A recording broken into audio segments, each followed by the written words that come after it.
Hello everyone, welcome to Quantifiers. So this is the set of the day. It says six students, Praveen, Qureshi, Rohit, Sanjeev and Tarun and Usman, they participated in a panel interview of five members, Akbar, Boman, Chandar, Deepak and Ekta. So छह students हैं जिन्होंने एक interview participate किया और interview के panel में there are five members. Each member could give maximum 10 marks to the student and maximum marks that a student can get is 50. Now, scores obtained by the students are 41, 40, 38, 43, 36 and 37 in any order. तो हर जो panel का member है वो students को 10 marks दे सकता है maximum. तो एक स्टूडेंट के मैक्सिमम 50 मार्क्स आ सकते हैं, लेकिन जो उनके मार्क्स आए हैं they are 41, 40, 38 and so on, but not in that order.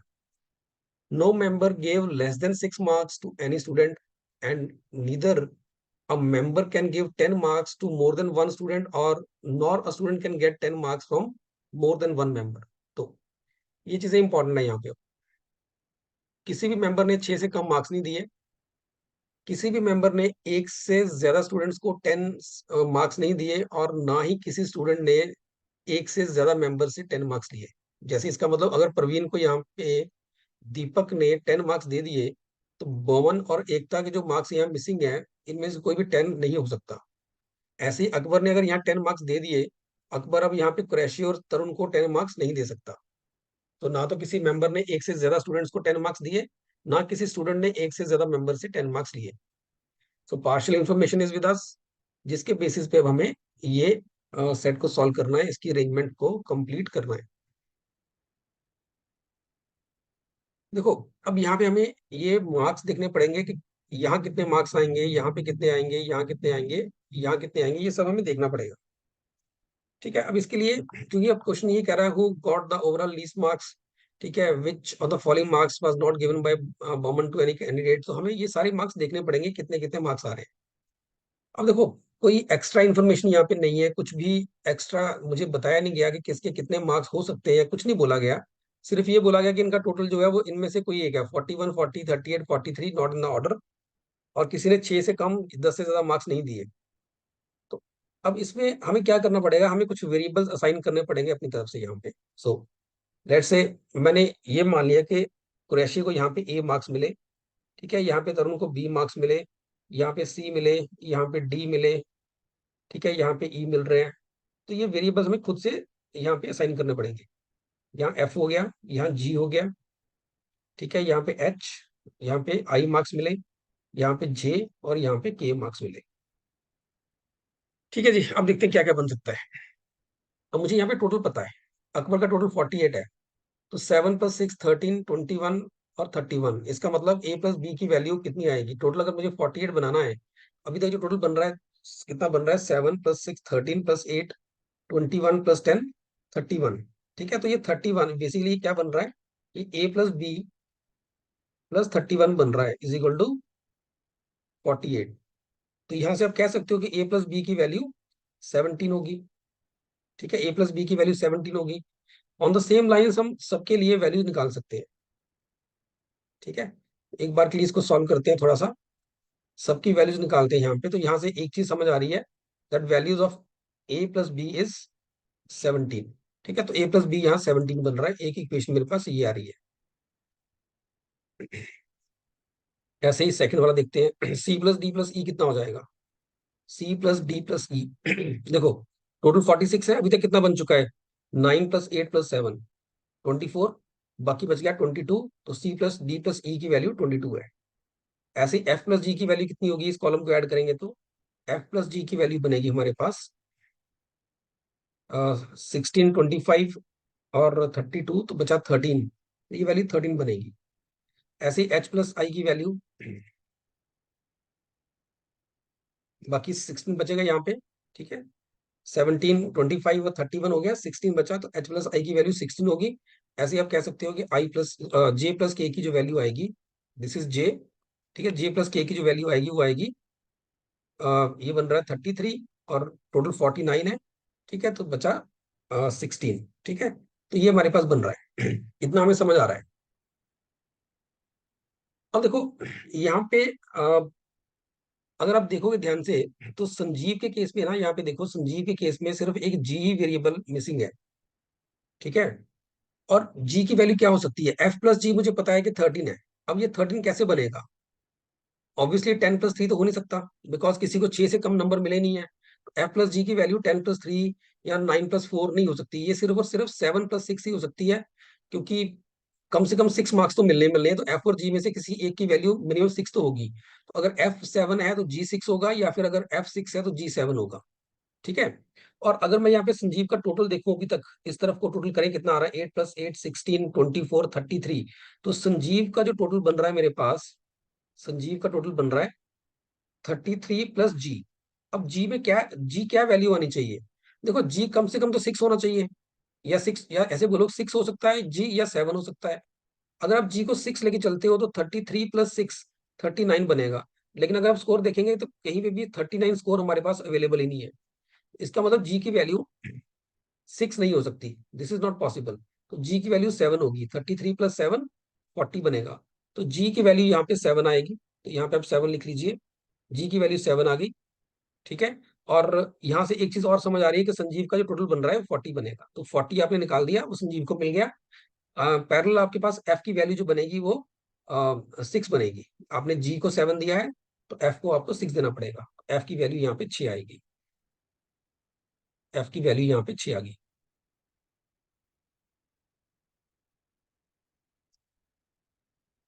ठीक है। अब ऐसे, अब यहाँ पे आप क्रेशी को देख लीजिए, A9 6 ये सब हमारे पास है। तो क्रेशी को अगर देखेंगे तो क्रेशी में का स्कोर कितना बन रहा है अभी तक, A +9 + 6 + 7 + 8। ठीक है, ये 30 बन रहा है। तो 30 + A बन गया इसका स्कोर, 30 + A। अब देखो A + B कितना आ रहा है, 17 आ रहा है। 17 कैसे बन सकता है, यहाँ से 17 कैसे बन सकता है, 10 + 7 से बन सकता है। तो इसका मतलब A की वैल्यू 10 और B की 7 हो सकती है। लेकिन A की वैल्यू 10 हो नहीं सकती, रीजन बीइंग अकबर ने एक ही स्टूडेंट को 10 मार्क्स दे सकता है, अकबर वो उस्मान को दे चुका है। तो वो कुरैशी को वापस 10 मार्क्स अकबर नहीं दे सकता। ठीक है। तो 10 + 7 तो बन नहीं पाएगा यहाँ पे, तो ये तो पॉसिबल नहीं है। और क्या बन सकता है, 9 + 8, यही पॉसिबिलिटी है। या तो A 9 है, B 8 है, या फिर 8 और 9 है, A 8 है और B 9 है। ठीक है। अब इस केस में देखते हैं, अगर मैं A को 9 रखता हूं, अगर A को 9 रखेंगे तो 30 + 9 39 हो जाएगा फिर से। 39 मार्क्स हमारे पास है ही नहीं, A की वैल्यू 9 नहीं हो सकती, ये पॉसिबल नहीं है। इसका मतलब A की वैल्यू 8 आएगी। सो दैट क्रैशी के जो मार्क्स हैं वो 30 + 8 38 बनेंगे। ठीक है। तो A की वैल्यू आपके पास आएगी 8, ए की वैल्यू 8 है और इसके मार्क्स बन रहे हैं 38। तो 38 बाहर हो गया।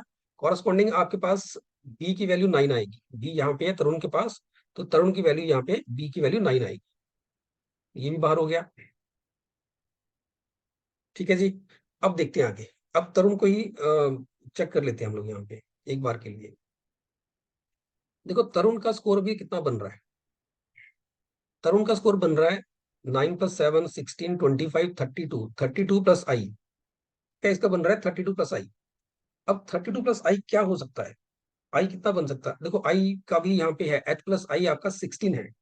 अब ये 16 कैसे बनेगा, या तो 10 + 6 बनेगा, एच और आई में से कोई एक 10 हो सकता है। पर आई जो है वो 10 नहीं हो सकता, ना ही H 10 होगा। देखो दीपक ने भी एक ही कैंडिडेट को 10 देने थे, परवीन को दे चुका है। तो H 10 नहीं हो सकता, और ना ही I 10 हो सकता है।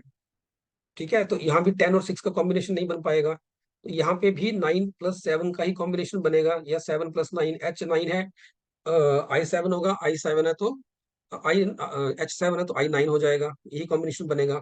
इसका मतलब आई को आप या तो 7 वैल्यू दे सकते हो या 9 देंगे। अगेन आई को 7 देने से क्या होगा, अगेन वही दिक्कत, 7 ऐड करने से 39 हो जाएगा, जो है नहीं हमारे पास, ये फिर से नहीं बनेगा। तो आई को भी यहाँ पे 9 वैल्यू मिलेगी, आई वुड बी 9। तो तरुण का स्कोर बन गया 41। तो आई की वैल्यू 9 है यहाँ पे, और कॉरस्पॉन्डिंग एच को देख लेंगे, आई की वैल्यू 9 है और इसका स्कोर बन गया 41। तो 41 भी बाहर हो गया।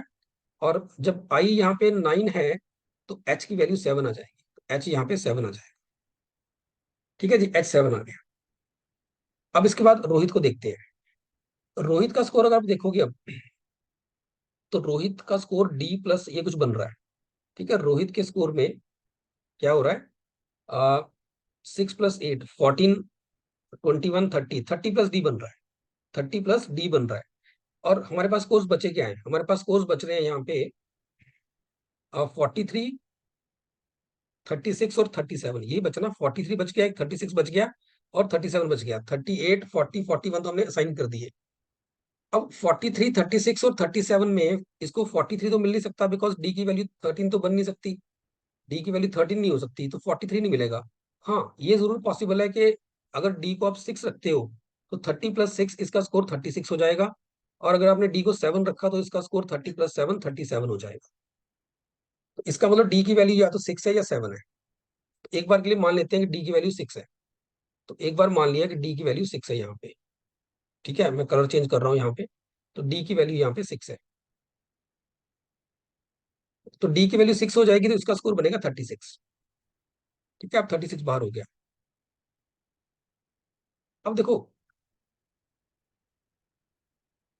इसके बाद हमारे पास बचा सी, जे, ई और के। ठीक है, अब यहाँ पे हमने पहला केस क्या लिया है, यहाँ पे फर्स्ट केस में लिया है कि डी की वैल्यू 6 है। अब यहाँ पे सी प्लस डी प्लस ई 22 है, ये भी ध्यान रखिए। सी प्लस डी प्लस ई 22 है, सी प्लस डी प्लस ई 22 है। अगर डी की वैल्यू 6 है तो सी प्लस ई की वैल्यू 16 बनेगी। ठीक है, अब यहाँ पे देखो, ना तो ई 10 हो सकता है बिकॉज उस्मान को 10 एक बार मिलना था, मिल गया। ना ही सी की वैल्यू 10 हो सकती है बिकॉज दीपक को एक बार 10 मिलना था, मिल गया। ठीक है, तो सी प्लस ई की वैल्यू यहाँ पे 16 है। फर्दर अगर आप प्रवीण का स्कोर देखेंगे यहाँ पे, तो प्रवीण का स्कोर यहाँ पे हमारे पास टोटल बनता है 15 + 10 25, 25 प्लस सी प्लस जे। ठीक है, यही बन रहा है। अब यहाँ पे सी और ई 16 कैसे बन सकता है, देखो वैल्यू इनकी 10 तो हो नहीं सकती। या तो ये 9 + 7 होगा, ठीक है, या फिर ये 8 + 8 होगा, या फिर ये 7 + 9 होगा। मतलब C9 तो ई 7 होगा, या दोनों 8 होंगे, या C7 है तो E9 होगा। राइट, अब देखना पड़ेगा। अब देखो 25 में आपने सी प्लस जे ऐड करना है, तो स्कोर आपको सिर्फ जो पॉसिबल है वो कौन कौन से हैं, 43 और 37। 43 और 37। अब आपने मिनिमम वैल्यू जो यहाँ पे सी को देनी है वो 7 देनी है। मिनिमम वैल्यू सी को जो देंगे वो 7 देंगे, है ना। तो अब अगर मान लीजिए आपने सी को 7 दिया तो 25 + 7 आपका 32 तो बन ही गया। प्लस जे कर रहे हो तो 32 + जे बन रहा है बेसिकली। ठीक है, अब 32 + जे के केस में अब आपके पास जो वैल्यू बची है सिर्फ 37 और 43 बची है। तो ऑब्वियस सी बात है कि यहाँ पे 43 लाने के लिए इसमें 11 ऐड करना पड़ेगा, तो जे की वैल्यू 11 होनी चाहिए, जो हो नहीं सकती। और 37 लाने के लिए जे की वैल्यू 5 होनी चाहिए, वो भी नहीं पॉसिबल। तो यहाँ पे ना तो जे को 5 वैल्यू देके 37 बना सकते हो, ना ही इसको 11 वैल्यू देके 43 बना सकते हो। इसका मतलब सी की वैल्यू 7 नहीं हो सकती। तो C7 वाला केस गलत हो जाएगा। ऐसे ही सी को अगर हम 8 रखें यहाँ पे, अगर हम सी को यहाँ पे 8 रखें, तो उस केस में 25 + 8 + जे, तो ये बन गया 33 + जे। अब 33 + जे में अगेन फिर से वही दिक्कत है कि 37 बनाने के लिए आपको जे को 4 वैल्यू देनी पड़ेगी, वो हो नहीं सकता। और दूसरा 43 बनाने के लिए जे को आपको 10 देना पड़ेगा। अब जे 10 हो नहीं सकता अगेन, क्योंकि प्रवीण को एक ही 10 मिलना था, वो यहाँ मिल चुका है। तो इसका मतलब सी की वैल्यू 8 भी नहीं हो सकती, ये वाला केस भी गलत हो जाएगा। सी की वैल्यू 8 भी नहीं हो सकती। तो अब बचा क्या हमारे पास कि सी की वैल्यू सिर्फ 9 ही आ सकती है। तो 25 + 9 34 + जे, तो ये बन गया 34 + जे। तो यहाँ पे जे को भी आपको 9 ही देना पड़ेगा। जब आप जे को 9 देंगे तभी आपके पास 34 + 9 43 बन पाएगा।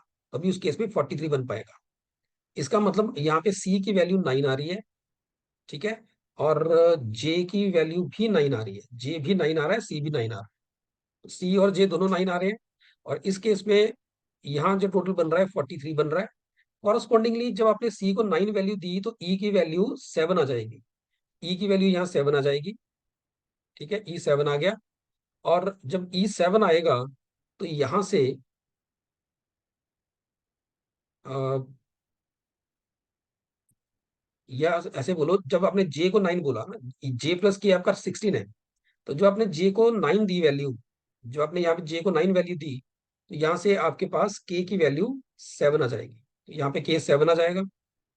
और के जब 7 रखेंगे आप, तो आपके पास जो टोटल बनेगा, आप देख सकते हो, वो 37 ही बनने वाला है यहाँ पे।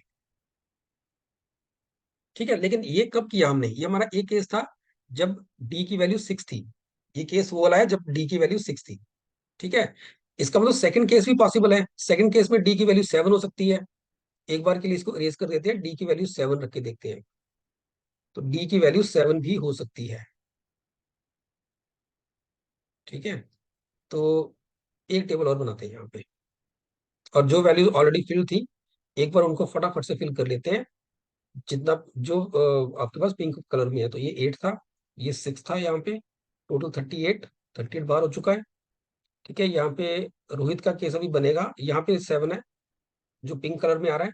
ठीक है, और संजीव का केस यहाँ पे 7 बनता है, तो इसका टोटल 40 बन रहा है। और तरुण का यहाँ पे स्कोर 9 था, यहाँ स्कोर 9 था, और इसका स्कोर टोटल 41 बन रहा है। ठीक है, और कुरैशी का 38 हो गया। ठीक है, अब हमारे पास बचा रोहित, उस्मान और प्रवीण फिर से। अब फिर से कलर चेंज करते हैं यहाँ पे दूसरे केस में। अब सेकंड केस में हम बात कर रहे हैं कि जब डी की वैल्यू 7 हो। जब डी की वैल्यू 7 है तो रोहित का स्कोर, डी की वैल्यू 7। ठीक है, तो डी कहाँ था हमारे पास, ए बी सी डी, ये आपका सी था, ये आपका डी था। ठीक है, ये आपका ई था, एफ जी एच आई, ये आपका जे था, और ये आपका के था। ठीक है जी, अब यहाँ पे डी की वैल्यू 7 है, तो यहाँ वैल्यू 7 आ जाएगी। ये आपकी वैल्यू 7 आ गई यहाँ पे, यहाँ पे 7 पुट कर दिया, तो टोटल बन गया आपके पास यहाँ पे इसका अब 37।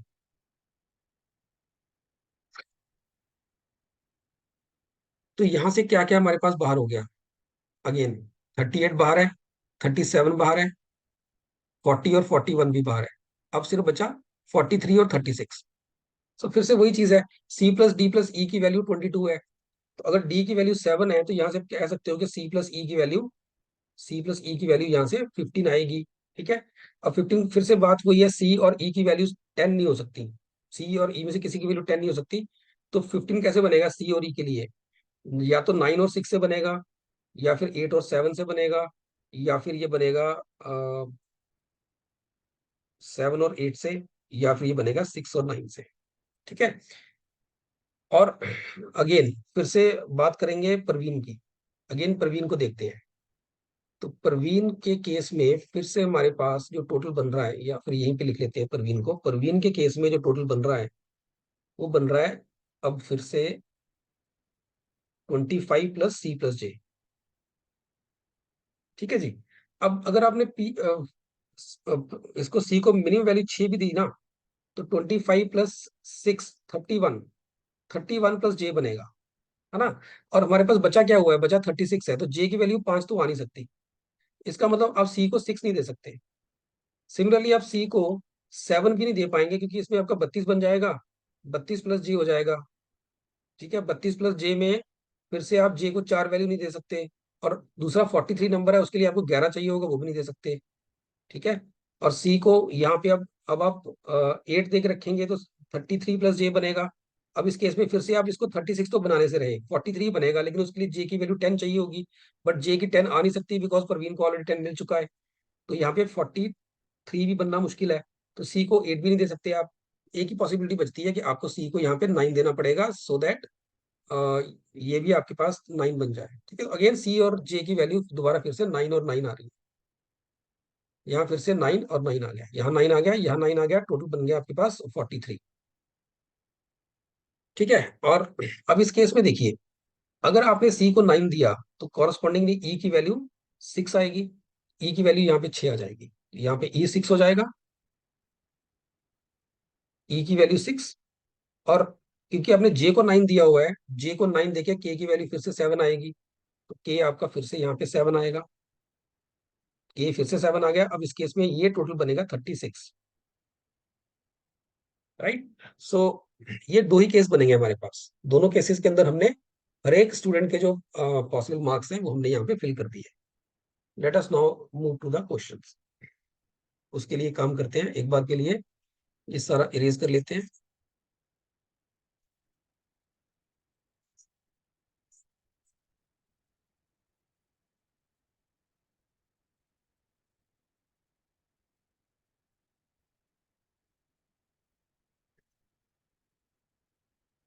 ठीक है जी, अब फर्स्ट क्वेश्चन। फर्स्ट क्वेश्चन क्या बोल रहा है, who got the overall least marks in the interview. देखो लीस्ट, देखो पहले केस में लीस्ट रोहित के हैं, दूसरे केस में लीस्ट उस्मान के हैं।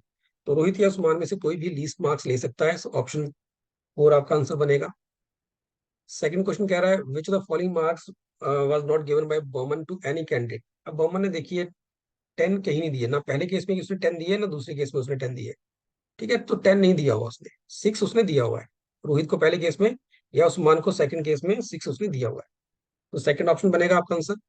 Third says how many of the following statements must be true. कितनी स्टेटमेंट्स ट्रू हो सकती हैं, कितनी होंगी।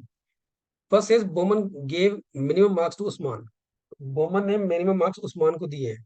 देखो, सेकंड केस में वो चीज पॉसिबल है, लेकिन फर्स्ट केस में देखेंगे तो मिनिमम उसने रोहित को दिया है, तो पहला गलत है। Second says only 2 students got 10 marks by the interviewer. वो देखो, हमने जो जितना टेबल हमने फिल किया कि हमने कहीं भी 10 नहीं दिया, तो सिर्फ यही 10 आ रहा है। एक यहाँ पे 10 आ रहा है और एक यहाँ पे 10 आ रहा है। ठीक है, और कहीं 10 आ ही नहीं रहा, तो ये भी ठीक है ना। सिर्फ 2 ही लोगों को 10 मार्क्स मिले हैं, ये बिल्कुल ठीक है। Praveen got the highest, yes, दोनों ही केसेस में प्रवीण का हाईएस्ट है, ये भी ठीक है। तरुण गॉट द सेकंड हाईएस्ट, तरुण का सेकंड हाईएस्ट 41, बिल्कुल दोनों केसेस में 41 ही आ रहा है, तो ये भी ठीक है। तो कितनी स्टेटमेंट्स ट्रू है, 3। Four says which of the following can be the sequence representing the name of the students getting the marks in the increasing order. आप चेक कर सकते हो कि यहाँ पे पहली बात क्वेश्चन में कैन बी बोल रहा है, which of the following can be, क्या हो सकता है। ठीक है, ऐसा जरूरी नहीं कि होगा ही, राइट। तो अगर आप ध्यान से देखेंगे तो पहला केस, पहला ऑप्शन देखिए, रोहित कुरैशी, तो हो सकता है कि रोहित के इंक्रीजिंग ऑर्डर बोला है तो रोहित का स्कोर 36 हो, कुरैशी का 37 हो। ठीक है, पॉसिबल है। और सॉरी, यहाँ पे 36 है, कुरैशी का तो 38 है, उस्मान का 37। ये गलत हो रहा है यहाँ पे। रोहित का 36 और कुरैशी का बन रहा है 38 और उस्मान का 37, तो ये गलत हो रहा है। तो फर्स्ट गलत है। सेकंड चेक कीजिए, इसका 36 हो सकता है, इसका 37 पॉसिबल है, पहले केस में है ना। 36 37 पॉसिबल है, इसका 38 पॉसिबल, इसका 38 बन ही रहा है। संजीव का 40, लेकिन प्रवीण का तो हाईएस्ट था, तो यहाँ 43 और 41 नहीं आ सकता, ये गलत हो गया। ठीक है, अब थर्ड देखते हैं। उस्मान को 36 मिल सकता है, बिल्कुल मिल सकता है सेकंड केस में।